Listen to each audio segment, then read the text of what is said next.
Leia, batay dito sa initial information ng mga otoridad, paano daw nangyari itong umano'y harassment sa onion farmer na humarap sa investigasyon ng Senado?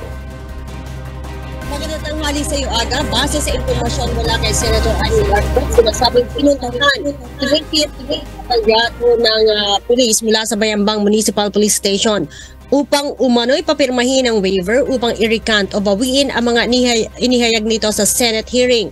Noong Lunes kasi, humarap sa pagdinig sa Senado kaugnay sa mataas na presyo ng sibuyas, itong si Mrs. Gallardo. Ikwinento rito ang hirap ng kanyang asawa bilang magsasaka ng sibuyas. Nabaon mo na ito sa utang at dahil nga sa problema, ito ay nag-suicide. Bukod dyan, Aga, 5 magsasaka pa aniya ng sibuyas ang nagpakamatay. Sa pahayag naman na inilabas ng Police Regional Office 1 Brigadier General John Chua, ipinag-utusan nito ang masusing validation at investigasyon sa insidente. Mananagot aniya ang pulis kung totoong hinaras nito at pinapirma si Mrs. Gallardo. Gayunman, kinumpirma din ng PNP na ang aksyon ng Bayambang Police ay bunsod ng utos ni DILG Pangasinan Provincial Director Virgilio Sison. Nakalagay aniya sa utos na ito ay base ang request sa NTF-ELCAC. Ipinabe-verify ang katotohanan sa umano'y pagpapakamatay ng 5 magsasaka ng sibuyas sa lugar. Wala pa namang tugon ang DILG at NTF-ELCAC hinggil sa issue. Samantala, Aga, naglabas din ng opisyal na pahayag si Bayambang Mayor Ninia Jose Kimbao.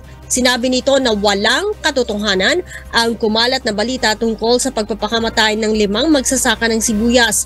Ayon aniya sa datos ng Rural Health Unit at Bayambang Municipal Police Station, walang naitalang kaso ng suicide sa taong 2023 na may kinalaman sa pagtaas ng presyo ng sibuyas. Maroon aniyang naitalang kaso ng isang magsasaka na nagpatiwakal noon pang January 21, 2021.